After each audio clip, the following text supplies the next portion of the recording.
Hey, sorry. When a friend calls and they need to talk, I gotta be there. But I saved y'all from having to watch the intro today. You just go straight to video. That's better, right? We take a minute.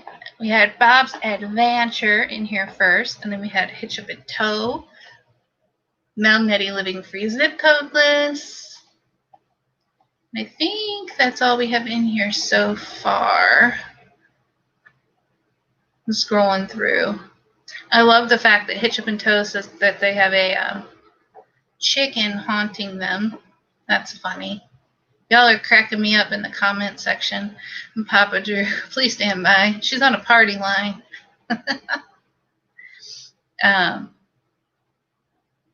No, I definitely had a friend that needed to get some stuff off their chest, so I wanted to give them a minute before I told them I would call them back. Hey, Nilcourt, how you doing? All right, so how is everybody today? It's Friday. It's been so long since I did that. But seriously, how's everybody doing on this Friday? I am doing okay. We've made it through the week.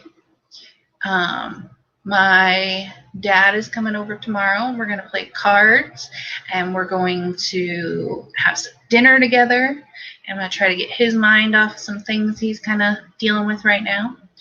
And my boys, they've been kind of pushing buttons today, so I came up with this grand plan for their punishment for being bad.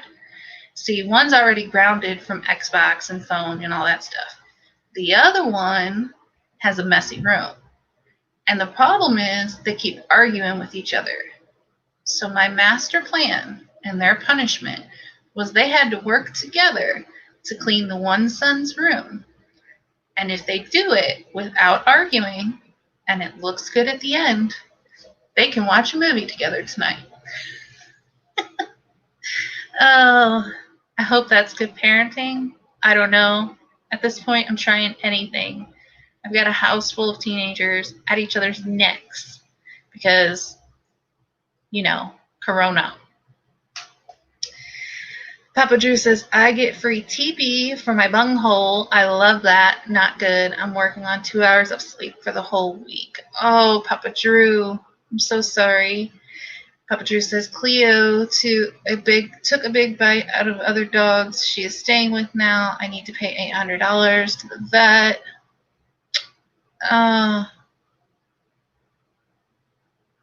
I'm so sorry. Yeah, you really can't fix stupid, though. You can't. Not that I'm calling your ex-wife stupid. I'm just saying. Don't feed dogs treats around each other unless you want an argument. Hey, K&R. Okay, so tonight I'm going to get into the case really quickly. I don't know how long it'll take. It might not take the whole time, but I miss chatting with the chat. So I'm going to try to cover the case as quickly as I can, and maybe we'll have some time to chat at the end of it. So this case is about a girl named Rachael Barber, and she was, let me get to my notes here. I'm trying to remember it off the top of my head, and that's never a good idea. Never. All right. So this case happened in Melbourne, Australia on March 1st, 1999, on a Monday. And the young girl, Rachael Barber, was 15 years old when she was killed by someone she knew. Hitch Up and Toe says she was hot. Rachael Barber was gorgeous. She was everything that I've read about her, and everyone that has been interviewed and talked about Rachael Barber, she was a young girl who struggled with her schoolwork, but was an amazing dancer. Like, her mom said she would go to school, come home, move all the furniture, and start practicing her dance in the living room. And then it got to the point where they were so tired of their furniture being moved around, they went ahead and pulled up the carpet in her bedroom and made a little dance studio for her in her bedroom. Well, then it came time to re-enroll for school again, and they realized that because she struggled so hard with the academics but was so good at dance, that enrolling her in a dance academy was a good idea, like a school for the arts kind of thing. So they did that. However, they lived a bit of a distance from where she would be attending this dance academy. So every day, her dad would drive her over to the tram, which is kind of like a subway but above ground. And so they would drive her over to the tram, the dad would, and she would hop on it. She would ride it, get off at a certain stop, walk with her friends to dance school. And then after school, she would usually grab a little snack, walk with her friends back to the tram, and meet with her dad by 6:15 when she got off the tram, and her dad would take her home. So that was her everyday routine. And this was a good kid, a really good kid. Most people looked at her and thought she was beautiful, but they also thought she was kind. So, an extraordinary kid. I have now moved my thumbs down to a thumbs up. Thank you, Papa Drew. So, herein comes what happened to this poor young girl. And I'm going to kind of read pieces of the story from different articles and also just kind of tell you all what I learned going along. But this article says, by all accounts, everyone who knew Rachael Barber thought she'd be a star one day. The 15-year-old from Melbourne had the looks and passion to be a dancer or a model. She was tall and elfin featured. I don't know what that means, unless that's like had a dance body, which comes into play later, how beautiful she was, with brilliant emerald eyes. She loved to perform and was a promising student at the Dance Factory in Richmond. Off the stage, Rachael was an unexpectedly shy teenager, especially with people she didn't know. She had loving parents, Elizabeth and Michael Barber, 2 young sisters, Heather and Ashley Rose, a devoted boyfriend, Manny Carella, Carella. Papa Drew said she would be my elf on a shelf. Aw. Shanna Craft, that is beautifully said there to Papa Drew.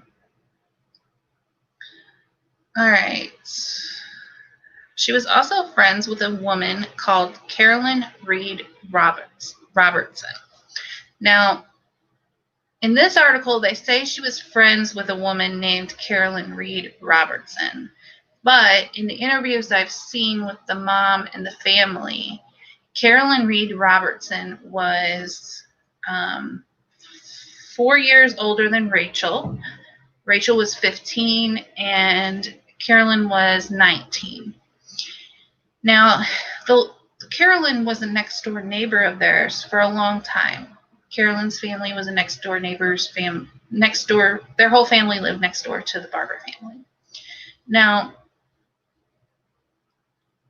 at times, the Barber family had Carolyn come babysit for them. So it was more like Rachael knew Carolyn, was an acquaintance of Carolyn, but I wouldn't say a friend. So I want to kind of make that clear. She wasn't really a friend. Carolyn was 4 years older than Rachael. The 19-year-old was the Barber's trusted babysitter. Her younger sister was best friends with Rachael's younger sister. And on Monday, March 1st, 1999, she lured Rachael to her apartment and strangled her to death with a telephone cord. Hey, Hitman, how are you? So,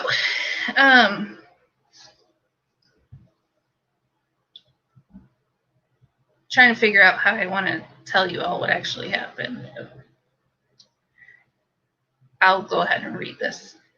The night before her death, Rachael received a phone call from Carolyn, court documents show.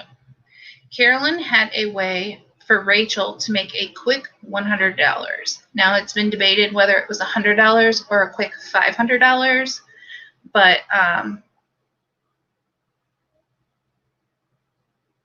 yeah, Bob's Adventure did.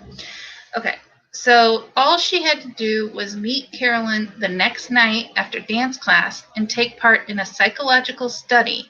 The only catch was she must keep it a secret, and they must meet in secret. Now, the mom during an interview said that the whole family really had kind of an odd feeling about Carolyn, and that Carolyn's mother had talked to Rachel's mother many a times about Carolyn and how she wasn't okay, and there were things wrong with her, and there was things she was doing that were odd, and she didn't know what to do with her. So Carolyn's mother had actually gone to Rachel's mother for advice on how to help her daughter. At one point, Carolyn had tried to get Rachael to go somewhere with her. I can't remember exactly what it was. And Rachael told her mom and said, hey, I want to go do this with, I think it was a modeling job. I want to go do this with Carolyn. And Rachel's mother said, no, absolutely not. You're too young. That's not going to happen. So Carolyn went back and remade a new plan, which was this psychological evaluation thing for school where she can make money. So she had been planning this for quite some time and even changed her tactics during how to get a hold of her. Also, I need to mention that Carolyn, by the time she was trying to get Rachael to meet with her, had already moved out and was living in an apartment which was on the trail system. Like, Rachael could go to school halfway home, get off, and meet Carolyn. So that's that. Then we already read this. Rachael had no idea this offer was part of Carolyn's premeditated and elaborate plan to lure the reserved and shy teen to her apartment in order to end her life. In an uncovered journal discovered in Carolyn's apartment, she had detailed her plan in writing. On the way to dance school, say that you can't tell anyone that she's meeting me, as I'm not allowed to give the study results to anyone. Ethics, highly confidential, not even your boyfriend or your parents. Drug Rachael, toxic, over mouth. Put body into army bags and disfigure and dump somewhere out of the way. So this is her journal entries. This is what Carolyn was writing in her journal, her plans.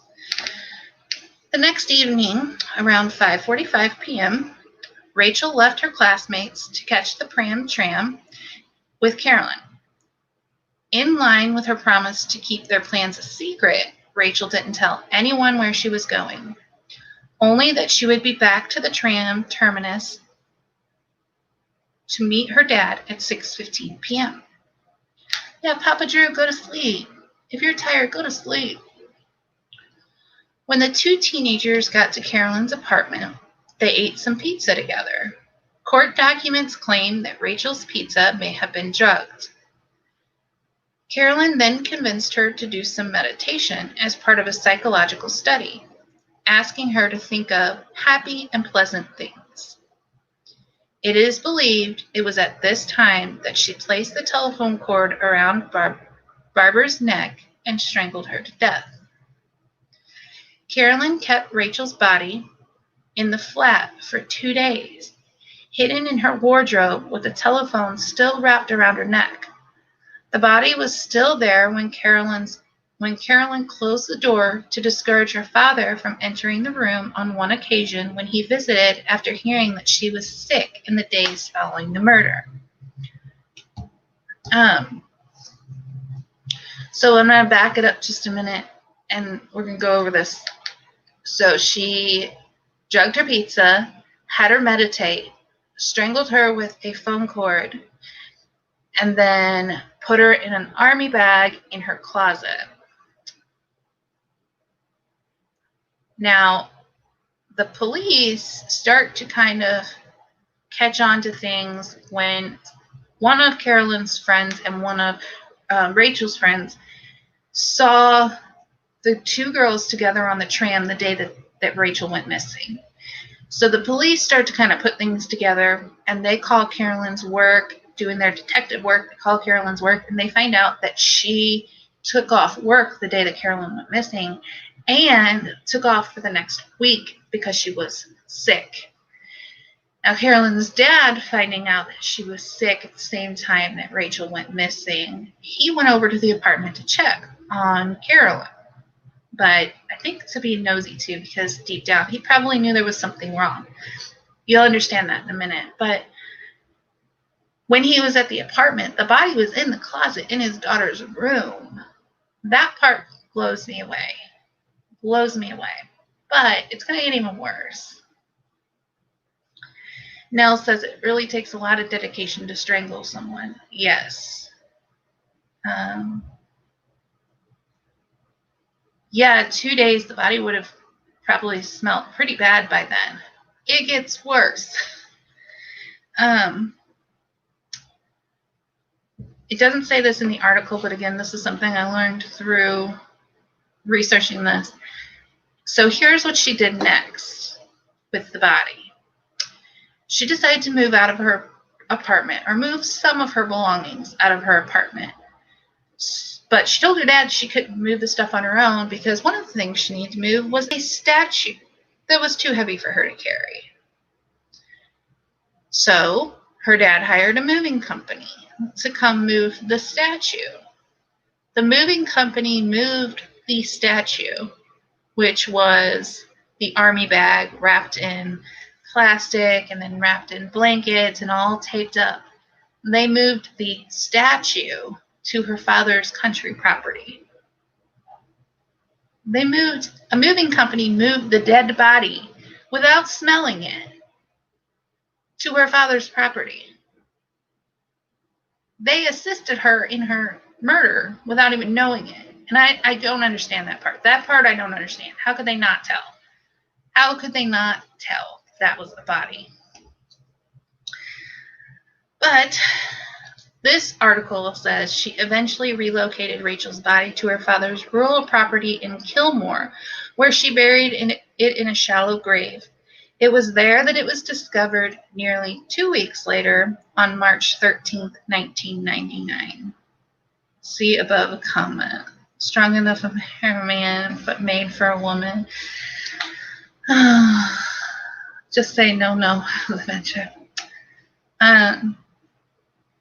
According to the court documents, the judge presiding over the case, Judge Vincent, told Caroline at the sentencing hearing that Rachel was vulnerable to such an approach, as you were known to her as a family friend, at one time her babysitter, whose motives would have never been suspected. Indeed, what normal young person would have contemplated the terrible existence of such a chilling design, or that she was the subject of such hatred.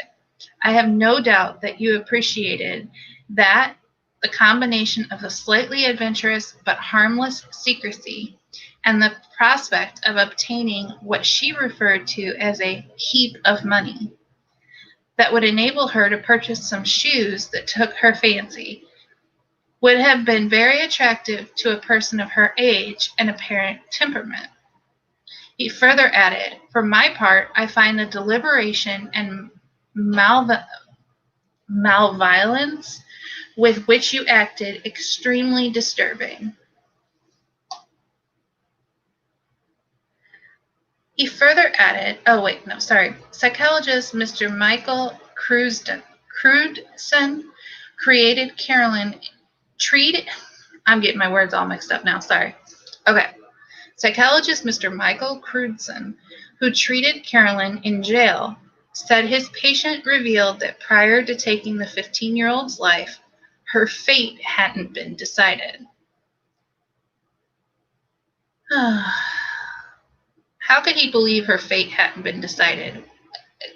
The journal, the change of plans, the strangling, the toxic pizza. I mean, it seems pretty premeditated to me. Hi, Linda. Hi, Oracles and Beyond. Hey, Tim. Hey, Tinks. I think I said hi to you earlier. Happy Place. I don't know if I even said hi to you. Hello. Okay. Caroline was diagnosed with a deeply entrenched personality disorder, which Judge Vincent believed contributed to her conduct. It is unknown whether she sought professional help for this while incarcerated. Okay, so from what I understand, they are saying that the girl is very, very troubled. Carolyn is very, very troubled because she grew up in a home where there was a lot of yelling and a lot of arguing, and she was very self-conscious. She didn't like herself, and her dad had left and wasn't with the family anymore. And so in her journals, I'm going to show some pictures of her journals. In her journals, she would not only write her journals, but she would also write letters to her dad. And these would be letters that were pretty disturbing. Let me get over here and we're going to share the screen. And I'm going to show you one of the letters she wrote to her father.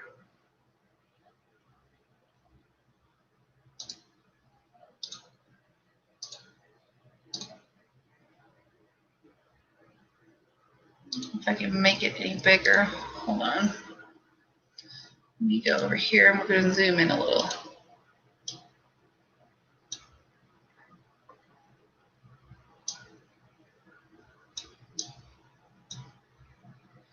Okay, so it says no musical something, no ODDRDNA,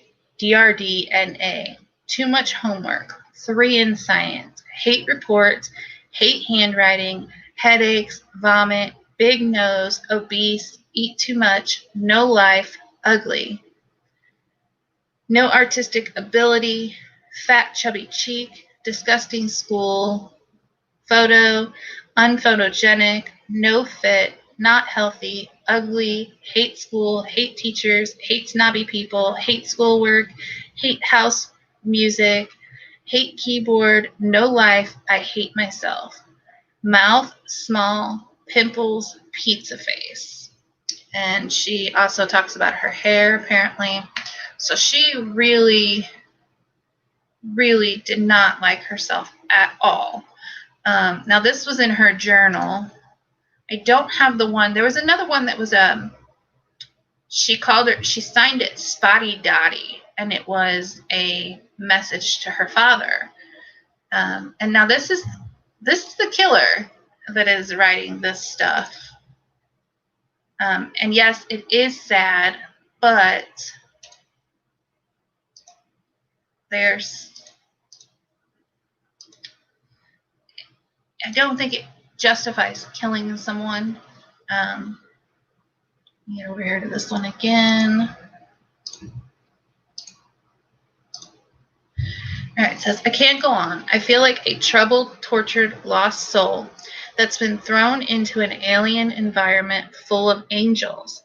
Life for me sucks.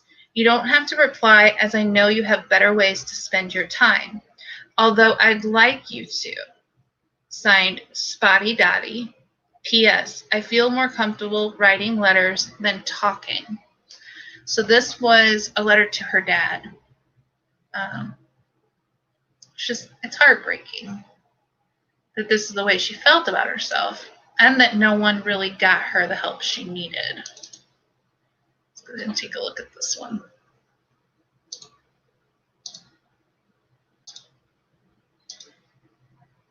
Okay, now this one, it's hard to read to you all what is on here, but right here at the top where my mouse is pointing says cosmetic surgery. Below it, it says guitar and singing and something else. And right here, it says Rachel and then Rachel's last name. And all of this is kind of scribble, but within the scribble is Rachel's name. It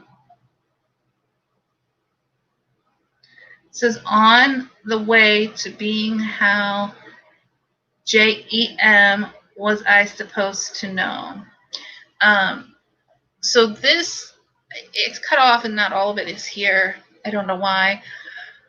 But this was one of the ways that they figured out that after she murdered Rachel, if she got away with it, her intention was to flee and have cosmetic surgery and make herself into Rachel and then come back and live as Rachel. That was what she thought in her head that she was going to do.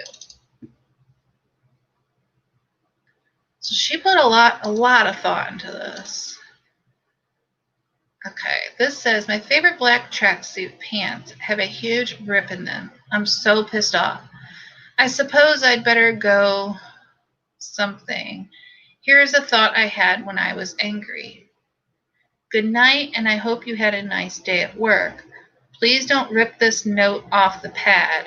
I want to keep it. You can write back if you want to. Something of paper here. I heard a saying ages ago, paper is more patient than man. I suppose it's true. So many thoughts in my head. Don't be mad with. And then it doesn't say the rest of it.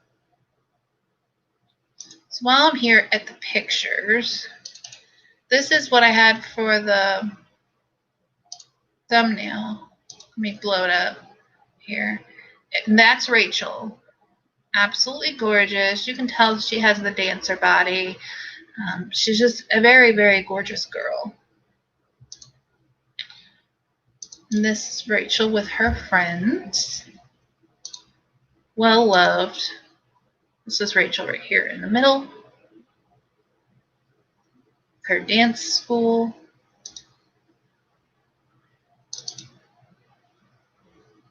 She looks like an elf. I don't know what that word elfin look or elfin features means. I don't know what that means. But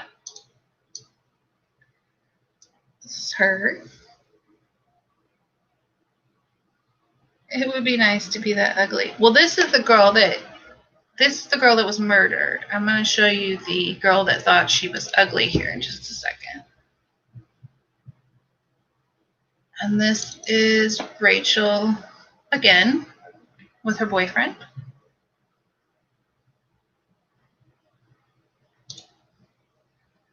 All right. Now, this is where it gets a little bit crazy. Okay, so the picture on the far right is Rachel. The picture on the left is Caroline, the murderer. By the time Caroline was released from prison, she had already lost weight, grew her hair out, and is looking somewhat similar to Rachel. And this is just by the time she was released from prison. And Papa Drew, I know it's so tough right now, but I promise it'll work. It'll work out.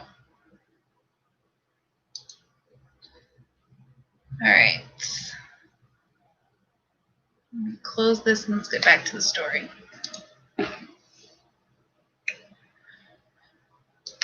In January 2015, Caroline was released from Deer Park's Dame Phyllis Frost prison after serving 15 years of a 20-year sentence. She allegedly has never expressed any remorse for her crime. And perhaps the most chilling of all, Caroline drastically changed her physical appearance while in prison.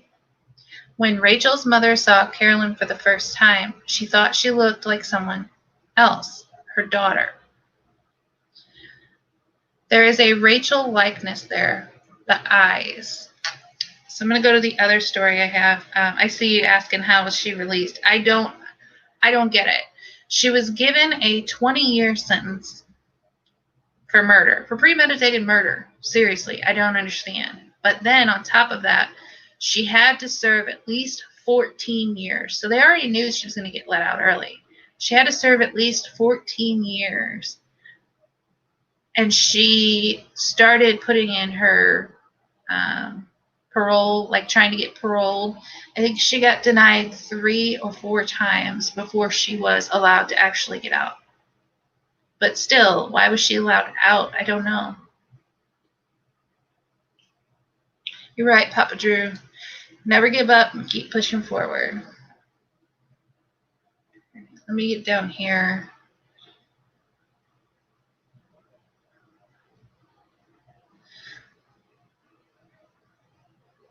Despite their daughter's brutal murder, the victim's parents are asking the public to give the woman responsible privacy. Early on Tuesday morning, Robertson left the facility of Dame Phyllis Frost Center, surrounded by 2 people, into a waiting car. I ask that people do not harass Carolyn or her family. Carolyn must be given the opportunity to quietly readjust to life outside of prison. When Robertson became eligible for parole on August 10, 2013, the victim's family fought furiously to make sure the killer was kept behind bars. Ms. Barber wrote a letter to the parole board general manager, David Provin, asking the board to deny Robertson's bail. The family campaigned for the murderer to spend at least 18 years behind bars. Yet, in November 2014, the parole board announced their decision to release Robertson from prison under strict bail conditions. Rachel's parents now support Robertson's release as long as she is strictly monitored when out on parole. If Robertson has to serve her total effective sentence of 20 years in prison, she could be subject to less stringent monitoring. The family desperately hope that Robertson, who suffers from a personality disorder, will be properly rehabilitated and supervised so she's not a danger to society.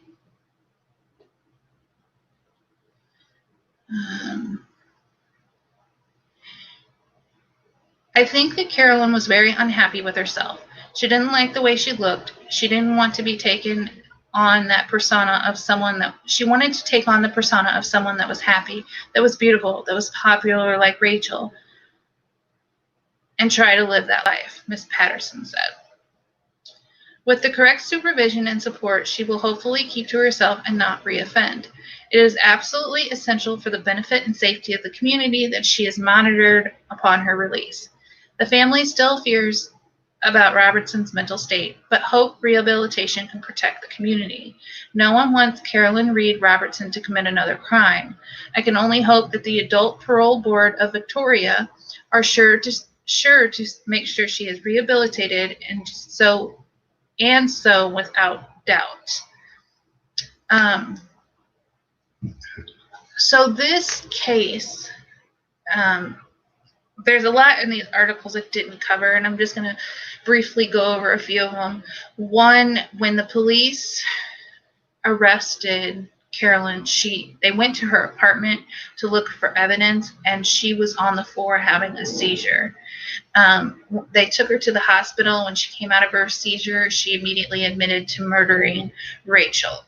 In her apartment, the walls were covered with pictures of Rachel, and the journal, which depicted just from the time Rachel was very, very young, back when the babysitting was going on, there were timestamps and observations on a daily almost of stalking. She stalked Rachel. She watched everything she did, and she wrote it down in her journal.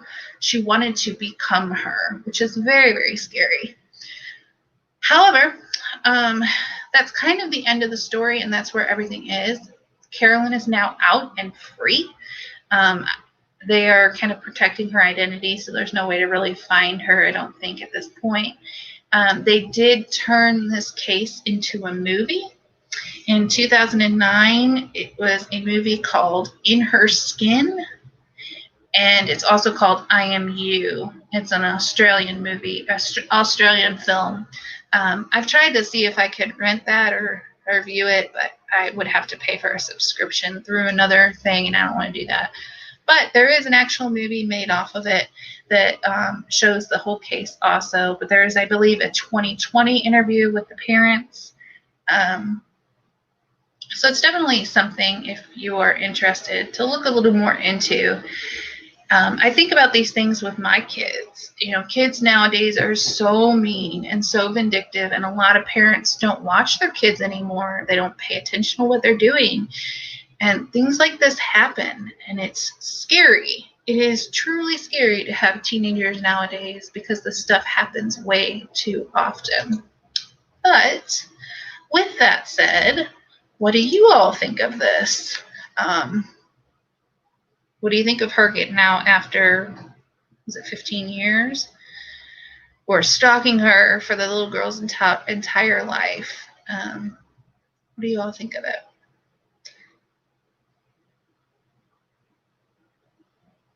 Happy Place says you can't always see who's subscribed to you if they have it set to not show them. You won't see them. It's impossible to override the setting. Timmy Ray needs to block somebody. Got it.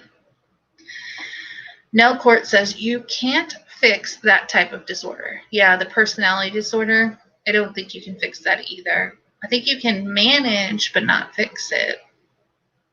Happy Place says if they made a comment on any of your videos, you can block them when you click on the 3 dots by the comment and select hide user from the channel.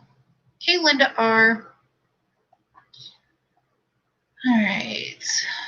When life kicks you, pushes you down, chin up, smile, spit, and move forward. When it is dark, no light, no hope, never stop, push hard. When you have lost everything and nothing more to lose, push forward.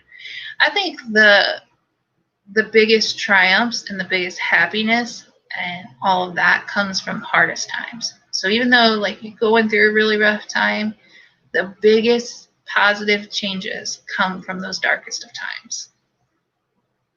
And Papa Drew, I told you, you got to get yourself some cake and you got to add some ice cream on it. You deserve the ice cream on the cake now, too.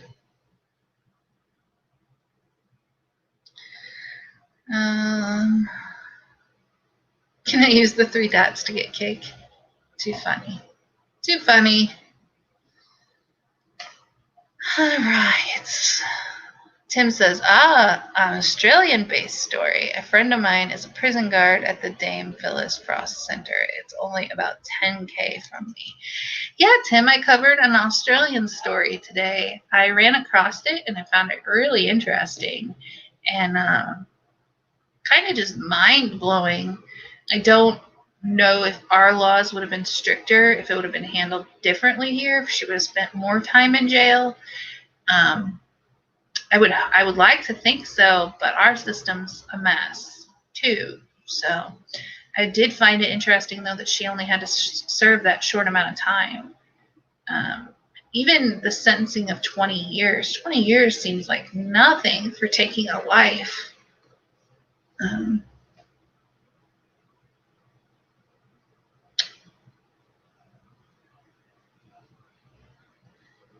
Just trying to go back and make sure that I'm reading all the comments here. Highland Homestead, hi. Thanks for coming in. Nell Court says, I don't understand why they let her out, except that European laws have developed much different than other countries. True, true. Hey, Tommy Travels. I'm really sorry to have put out that breaking news on you, but I think everybody enjoyed it. A little bit shocking, but I appreciate you playing along and letting me break that news about your scandal. Homestead, you've been lurking? I agree with Tim. I've watched several Australian stories, and they always seem to be very lenient in their sentencing. Yeah, they are. They really are. I think there was one case where a man murdered his son. The man claimed he was doing it in self-defense. However, the man had murdered before, and he claimed self-defense. And he was abusive to his wife, and he claimed self-defense. He had spent 18 months in jail for the same kind of attack. These are all different charges the man had. But when it came to going to court for killing his son, the jury was not allowed to be told, because I guess this is the laws there, they can't be told of your past criminal record. So the jury was viewing this case as this was the first time this man had committed this.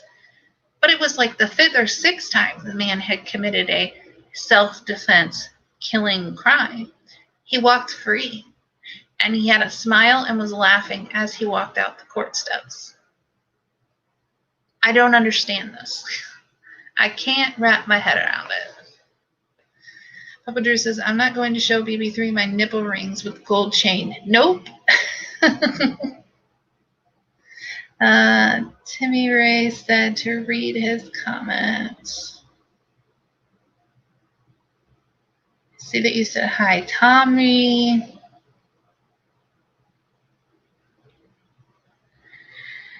And I see that you say, I need to block someone on my channel. Happy Place Camping. They are a bad person. If you ever see them in a chat, or you can find a comment on your channel, you just click on the three dots, and then it'll tell you you can block the person, report the person. You do all of that.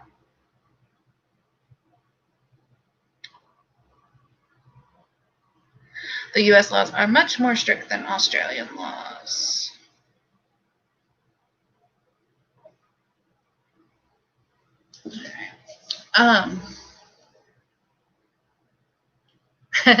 Happy Place said, hey there, Tommy Travels. I'm still partially blind. I'm in shock and partially blind. It's too funny. I have so many questions. I mean, Tommy Travels does not seem like the type of person that would have that tattoo in that place, first of all. Second of all, there was a beautiful woman in a bikini that had a matching tattoo. A matching tattoo. So, you know, so many questions. So many questions. Timmy Ray says, BB3, look how bad we were when we was kids. I was a kid. I put cook oil in my dad's gas tank. Yeah, there's a difference, though, between being bad and, like, murdering someone, you know? And a lot of the time, the bullying nowadays isn't just, like, two people get in a fight. It's two people get in a fight, and it's filmed on phones, and it's shared on social media, and the whole school ends up not liking one person in particular, so social media for that child that's not liked is covered in negative things about that person. Bullying doesn't just stop at school anymore, whereas back in the day, bullying stopped when you left school. Did you have to face it every day when you went back to school? Sure, you did. But now, there's bullying at school, and then they go home and they try to get on Facebook or Instagram or, you know, something that all the other kids are doing, and they're being tagged and harassed and sent messages and being bullied at home on social media too. So I think today's world is a lot different than what we grew up in.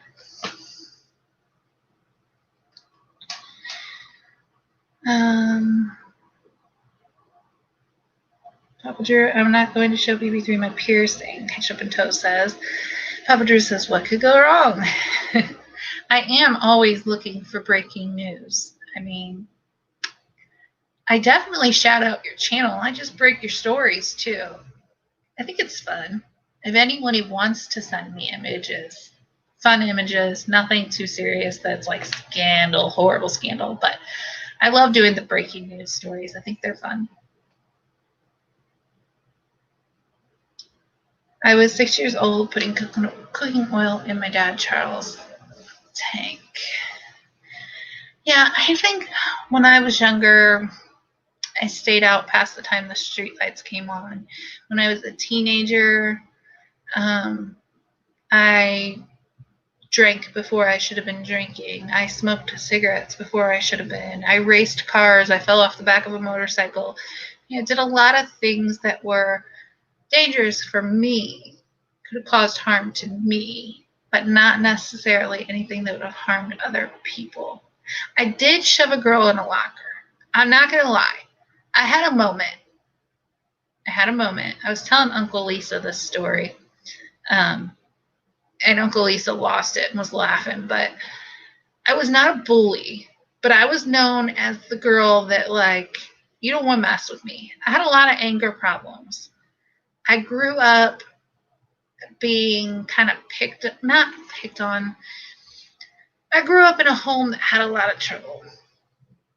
So I didn't cause fights, but definitely don't come at me because it's not going to end well. I had 3 big brothers and a big sister. I got picked on by them all the time. I knew how to handle my stuff. Anywho, the shoving the girl in the locker story goes a little like this. She was supposedly one of my best friends. And she came up to my house. She had a car. So she drove out to my house, picked me and my boyfriend up, and then dropped my boyfriend off, and then dropped me off. The next day, she comes to school and she says, by the way, when I was leaving your house, I ran into your boyfriend. She said the guy's name. I'm not going to say his name. And I said, okay. And she said, well, you don't really like him that much, do you? And I was like, well, I guess not. Why? Because I didn't. He was more of a friend than a boyfriend, but we were going out.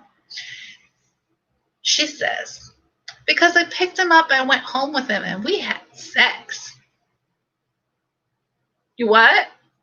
Did you just tell me that you, my friend, picked up my boyfriend after you left my house and had sex with him? Did you say that to me? I don't think you said that to me. And she found herself in a locker. Yeah. Pretty quickly, she ended up in that locker. And all of our friends were standing there. They were all standing there, and that they didn't feel the need to let her out. So that was a bad moment for me. I would say that's one time where I really was not the nicest. But she wasn't very nice. 15 Nula says, I would have done the same thing. KNR said, wow. Happy Place said, great friend. 50 Angela said, yeah, that's wrong. Shanna says she needed to be in a locker. Well, I gave that girl another chance. See, I'm a sucker for, like, giving people second chances. So we were adults, and she reached out to me on Facebook.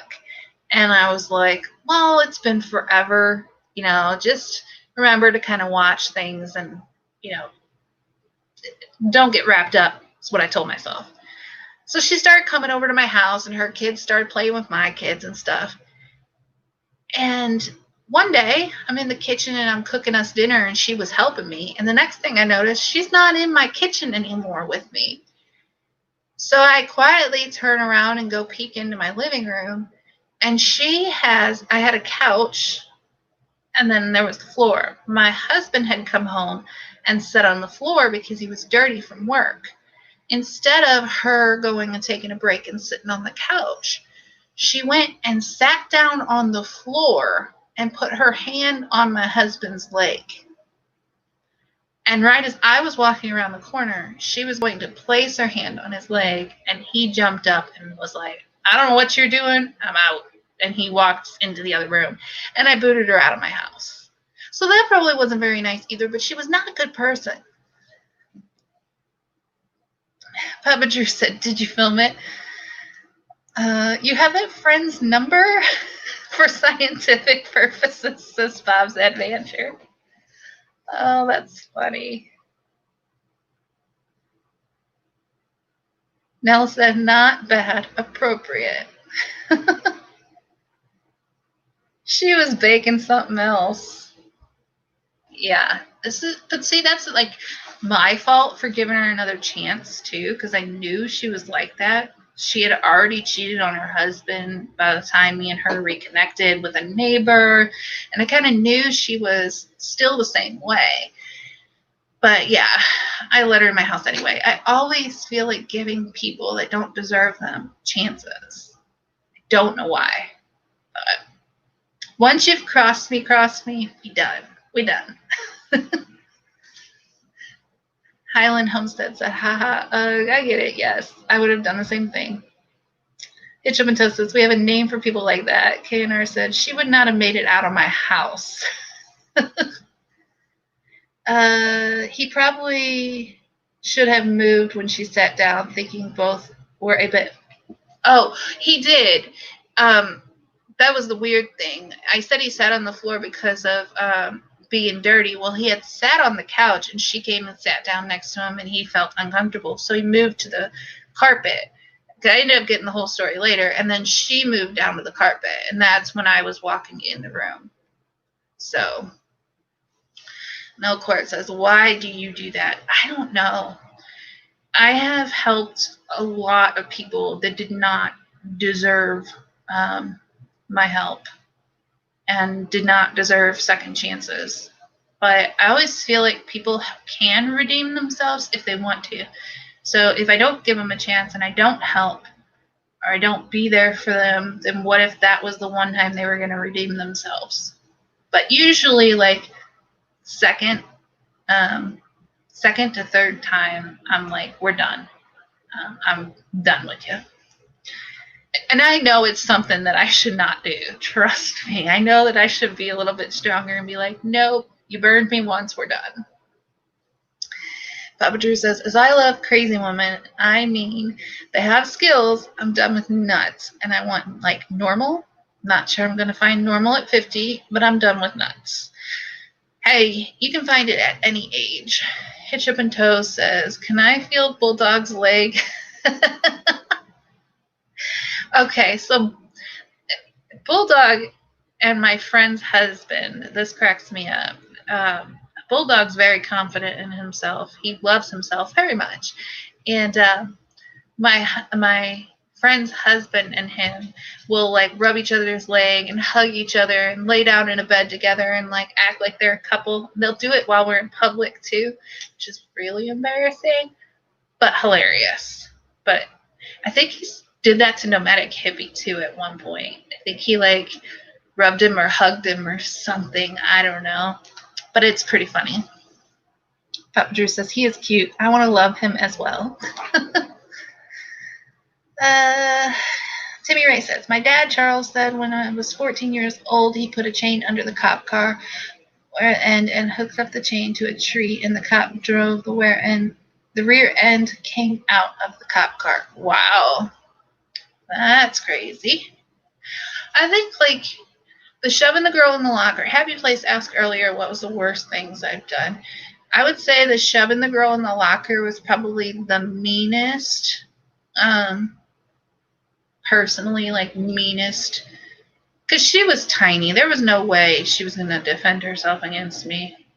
But she deserved it, kind of. I don't know. So that was pretty mean. And then my worst behavior was I really drank a lot as a teen. I won't say that I was an alcoholic, but I drank a lot as a teen to kind of forget everything. I'm going to go get me a handful of Bulldog. Hello and good night. Nettie says, we definitely pay it forward, but we don't want drama. Yeah, see, and that's where I had to learn to draw the line, is I love to pay it forward, but I don't need the drama in my life.